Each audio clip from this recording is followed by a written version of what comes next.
ಬೆಳಗಿನ ತಿಂಡಿಗೆ ಹಾಗೂ ಮಕ್ಕಳ ಲಂಚ್ ಬಾಕ್ಸ್ಗೆ ಈ ಟೊಮೆಟೊ ಬಾತ್ ತುಂಬ ಕಡಿಮೆ ಟೈಮಲ್ಲಿ ಹಾಗೂ ತುಂಬಾ ಟೇಸ್ಟಿಯಾಗಿ ಹೋಟೆಲ್ ಸ್ಟೈಲ್ನಲ್ಲೇ ಹೇಗೆ ಮಾಡೋದು ಅಂತ ನೋಡೋಣ.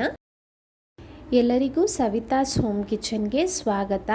ಇವತ್ತಿನ ವಿಡಿಯೋ ಶುರು ಮಾಡೋಕ್ಕಿಂತ ಮುಂಚೆ ಇನ್ನೂ ಯಾರೆಲ್ಲ ಸಬ್ಸ್ಕ್ರೈಬ್ ಆಗಿಲ್ಲ ಪ್ಲೀಸ್ ಈಗಲೇ ಹೋಗಿ ಸಬ್ಸ್ಕ್ರೈಬ್ ಮಾಡೋದನ್ನು ಮರಿಬೇಡಿ. ಬೇಕಾಗಿರುವ ಪದಾರ್ಥಗಳನ್ನ ನೋಡೋಣ. ಬೆಳ್ಳುಳ್ಳಿ, ಖಾರದ ಪುಡಿ, ಎಣ್ಣೆ, ಧನಿಯಾ ಪುಡಿ, ಅರಿಶಿಣ, ಉಪ್ಪು, ಹಸಿಮೆಣಸಿನಕಾಯಿ, ಟೊಮೆಟೊ, ಈರುಳ್ಳಿ, ಶುಂಠಿ, ತೆಂಗಿನಕಾಯಿ, ಬಟಾಣಿ, ಪುದೀನ, ಕೊತ್ತಂಬರಿ ಸೊಪ್ಪು, ಪಲಾವ್ ಎಲೆ, ಚಕ್ಕೆ, ಲವಂಗ, ಮೆಣಸು, ಸ್ಟಾರ್ ಹೂ, ಏಲಕ್ಕಿ. ಮೊದಲಿಗೆ ಒಂದು ಬೌಲ್ ತಗೊಂಡು ನಾನು ಇಲ್ಲಿ 2 ಗ್ಲಾಸ್ ಅಕ್ಕಿನ ಹಾಕೊಳ್ತಾ ಇದ್ದೀನಿ. 6 ಜನ ಆರಾಮಾಗಿ ಊಟ ಮಾಡ್ಬೋದು. ನೋಡಿ, ಇದನ್ನು ಚೆನ್ನಾಗಿ ತೊಳೆದು 15 ನಿಮಿಷ ನೆನೆಯೋದಕ್ಕೆ ಬಿಟ್ಬಿಡೋಣ. ಈಗ ಸ್ಟವ್ ಹಚ್ಚಿ ಕುಕ್ಕರ್ ಇಟ್ಟು 4ರಿಂದ 5 ಸ್ಪೂನ್ ಆಗುವಷ್ಟು ಎಣ್ಣೆನ ಹಾಕೊಳ್ತಾ ಇದ್ದೀನಿ. ಮೊದಲಿಗೆ ನಾವು ರುಬ್ಕೊಳ್ಳೋದಕ್ಕೆ ರೆಡಿ ಮಾಡ್ಕೊತಿರೋದು. ಈಗ 1 ಮೀಡಿಯಮ್ ಸೈಜ್ನ ಈರುಳ್ಳಿ ಹಾಗೂ 3 ಮೀಡಿಯಮ್ ಸೈಜ್ನ ಟೊಮೆಟೊ, ಒಂದು 6ರಿಂದ 7 ಹಸಿಮೆಣಸಿನಕಾಯಿನ ಹಾಕ್ಕೊಂಡು ಕಂಪ್ಲೀಟಾಗಿ ಸಾಫ್ಟ್ ಆಗಬೇಕು ನಮಗೆ ಟೊಮೆಟೊ ಎಲ್ಲ, ಅಲ್ಲಿ ತನಕ ಫ್ರೈ ಮಾಡ್ಕೊಳ್ಳೋಣ. ನೋಡಿ, ಈಗ ಟೊಮೆಟೊ ಎಲ್ಲ ಸಾಫ್ಟ್ ಆಗಿದೆ. ಸ್ಟವ್ ಆಫ್ ಮಾಡಿ ಈಗ ಮಿಕ್ಸಿ ಜಾರ್ಗೆ 2 ಇಂಚು ಚಕ್ಕೆ, 5 ಲವಂಗ ಹಾಕ್ಕೊಳ್ತಾ ಇದ್ದೀನಿ. ನಂತರ ಒಂದು 3 ಸ್ಪೂನ್ ಆಗುವಷ್ಟು ತೆಂಗಿನಕಾಯಿನ ಕಟ್ ಮಾಡಿ ಹಾಕ್ಕೊಂಡಿದ್ದೀನಿ. 2 ಇಂಚು ಶುಂಠಿ, 7ರಿಂದ 8 ಎಸಳು ಬೆಳ್ಳುಳ್ಳಿ, 1 ಹಿಡಿ ಪುದೀನ, 1 ಹಿಡಿ ಕೊತ್ತಂಬರಿ ಸೊಪ್ಪು, ಹಾಗೆ ನಾವು ಹುರಿದು ಇಟ್ಕೊಂಡಿರೋ ಅಂಥ ಟೊಮೆಟೊ, ಈರುಳ್ಳಿ, ಮೆಣಸಿನಕಾಯಿನೂ ಸೇರಿಸ್ಕೊಂಡು ರುಬ್ಕೊಂಡು ಪಕ್ಕಕ್ಕೆ ಇಟ್ಕೊಳ್ಳೋಣ. ಈಗ ಅದೇ ಕುಕ್ಕರ್ಗೆ ಇಲ್ಲಿ 8ರಿಂದ 9 ಸ್ಪೂನ್ ಆಗುವಷ್ಟು ಎಣ್ಣೆನ ಹಾಕ್ಕೊಂಡು ಪಲಾವ್ ಎಲೆ 2, 1 ಹಸಿಮೆಣಸಿನಕಾಯಿ, 1 ಏಲಕ್ಕಿ, 1 ಇಂಚು ಚಕ್ಕೆ, 1 4 ಲವಂಗ, 1 3 ಕಾಳು ಮೆಣಸು, ಹಾಗೆ ಸ್ಟಾರ್ ಹೂ. ಪಲಾವ್ ಸಾಮಾನು ಏನಿದೆಯೋ ಅದನ್ನು ಹಾಕ್ಕೊಳ್ಬೋದು ಫ್ಲೇವರ್ಗೋಸ್ಕರ.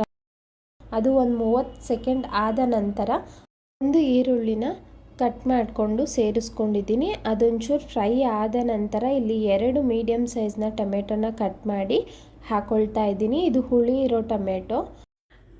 ಆ್ಯಪಲ್ ಟೊಮೆಟೊ ಆದರೆ ನೀವು ಇನ್ನೂ ಒಂದು 3-4 ಟೊಮೆಟೊ ಹೆಚ್ಚಿಗೆ ಹಾಕ್ಕೊಳ್ಬೇಕಾಗುತ್ತೆ. ಈಗ ಟೊಮೆಟೊ ಎಲ್ಲ ಒಂದು ಸ್ವಲ್ಪ ಸಾಫ್ಟ್ ಆಗಿದೆ. ಇದಕ್ಕೆ ನಾನು ಹಸಿ ಬಟಾಣಿ 1 ಕಪ್ ಆಗುವಷ್ಟು ಹಾಕ್ಕೊಳ್ತಾ ಇದ್ದೀನಿ. ಒಣ ಬಟಾಣಿ ಇರೋರು ನೈಟೇ ನೆನೆಸಿಟ್ಬಿಟ್ರೆ ನೀವು ಮಾರ್ನಿಂಗ್ ಮಾಡ್ಕೋಬೋದು. ನೋಡಿ, ಇದನ್ನೆಲ್ಲ ಚೆನ್ನಾಗಿ ಮಿಕ್ಸ್ ಮಾಡೋಣ. ನಮಗೆ ಟೊಮೆಟೊ ಕಂಪ್ಲೀಟಾಗಿ ಸಾಫ್ಟ್ ಆಗಿರಬೇಕು. ಈಗ ರುಬ್ಬಿ ಇಟ್ಕೊಂಡಿರೋ ಅಂಥ ಮಸಾಲೆನ ಹಾಕ್ಕೊಳ್ತಾ ಇದ್ದೀನಿ. ಮಸಾಲೆ ಎಲ್ಲ ಹಾಕಿ ಆ ಜಾರ್ಗೆ ಒಂದೇ ಒಂಚೂರು ನೀರು ಸೇರಿಸಿ ಇದಕ್ಕೆ ಹಾಕ್ಕೊಳ್ಳಿ. ನೋಡಿ, ಇದೆಲ್ಲನೂ ಮಿಕ್ಸ್ ಮಾಡ್ತಾ ಇದಕ್ಕೆ ರುಚಿಗೆ ತಕ್ಕಷ್ಟು ಉಪ್ಪನ್ನು ಹಾಕ್ಕೊಳ್ಳೋಣ. ಅರ್ಧ ಸ್ಪೂನ್ ಆಗೋವಷ್ಟು ಖಾರದ ಪುಡಿ, 1 ಸ್ಪೂನ್ ಆಗೋವಷ್ಟು ಧನಿಯಾ ಪುಡಿ. ಖಾರದ ಪುಡಿ ನೋಡಿಕೊಂಡು ಹಾಕ್ಕೊಳ್ಳಿ. ಹಸಿಮೆಣಸಿನ್ಕಾಯಿ ಕೂಡ ನಾನು ಹಾಕಿದ್ದೀನಿ, ಅದಕ್ಕೆ ಅರ್ಧ ಸ್ಪೂನ್ ಸಾಕಾಗುತ್ತೆ. ಕಸ್ತೂರಿ ಮೇಥಿ ಇದ್ದರೆ ಒಂದು ಅರ್ಧ ಸ್ಪೂನ್ ಹಾಕಿ, ಆಪ್ಷನಲ್ಲಿದು. ನೋಡಿ, ಎಲ್ಲವನ್ನು ಚೆನ್ನಾಗಿ ಮಿಕ್ಸ್ ಮಾಡೋಣ. ಇದು ಆಲ್ರೆಡಿ ಹುರಿದು ನಾವು ರುಬ್ಬಿರೋದ್ರಿಂದ ತುಂಬ ಹೊತ್ತು ಇದನ್ನು ಫ್ರೈ ಮಾಡಬೇಕು ಅನ್ನೋ ಥರ ಏನಿಲ್ಲ. 2 ಗ್ಲಾಸ್ ಅಕ್ಕಿಗೆ 4 ಗ್ಲಾಸ್ ನೀರು ಹಾಕಿ ನೀರು ಕುದೀತಾ ಇರಬೇಕು. ಆ ಟೈಮಲ್ಲಿ ನಾವು ನೆನೆಸಿ ಇಟ್ಟಿರೋ ಅಂಥ ಅಕ್ಕಿನ ಹಾಕ್ಕೊಳ್ಳೋಣ. ಅಕ್ಕಿ ಹಾಕಿದ ನಂತರ ಉಪ್ಪು ಖಾರ ಚೆಕ್ ಮಾಡ್ಕೊಳ್ಳಿ. ಉಪ್ಪೇನಾದರೂ ಕಡಿಮೆ ಅನಿಸಿದ್ರೆ ನೀವು ಹಾಕ್ಕೋಬೋದು, ಖಾರನೂ ಅಷ್ಟೇ.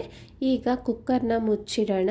ನಾನಿಲ್ಲಿ 1 ವಿಸಿಲ್ ಬರೆಸ್ಕೊಳ್ಳೋದು, ಯಾಕೆಂದರೆ ಅಕ್ಕಿನ ತುಂಬ ಹೊತ್ತು ನೆನೆಸಿಟ್ಟಿದ್ದೀವಿ, ಒಂದು 15 ನಿಮಿಷ. ಇಲ್ಲಿ ನೀರೂ ಆಲ್ರೆಡಿ ಕುದೀತಾ ಇತ್ತು ಅಲ್ವಾ. ನೋಡಿ, 1 ವಿಸಿಲ್ ಬಂದು ಕಂಪ್ಲೀಟಾಗಿ ತಣ್ಣಗಾದ ನಂತರ ನಾನು ಕುಕ್ಕರ್ನ ಓಪನ್ ಮಾಡಿದ್ದೀನಿ. ಮಸಾಲೆ ಎಲ್ಲ ಸ್ವಲ್ಪ ಮೇಲೇ ಇರುತ್ತೆ ಅಲ್ವಾ, ಕ್ಲೀನಾಗಿ ಮಿಕ್ಸ್ ಮಾಡ್ಕೊಳ್ಳೋಣ. ನೋಡಿ, ತಟ್ಟೆಗೆ ಸರ್ವ್ ಮಾಡ್ತಾಯಿದ್ದೀನಿ.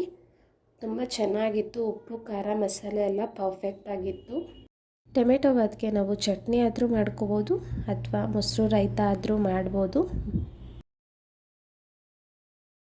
ನೀವು ಕೂಡ ಟ್ರೈ ಮಾಡಿ ಹೇಗಿತ್ತು ಅಂತ ತಿಳಿಸಿ. ನಮ್ಮ ಇವತ್ತಿನ ರೆಸಿಪಿ ನಿಮಗೆಲ್ಲ ಇಷ್ಟ ಆಗಿದೆ ಅಂದ್ಕೊಳ್ತೀನಿ. ಪ್ಲೀಸ್ ಲೈಕ್ ಮಾಡಿ. ಇನ್ನೂ ಯಾರೆಲ್ಲ ಸಬ್ಸ್ಕ್ರೈಬ್ ಆಗಿಲ್ಲ ಈಗಲೇ ಹೋಗಿ ಸಬ್ಸ್ಕ್ರೈಬ್ ಆಗೋದನ್ನು ಮರಿಬೇಡಿ. Thank you.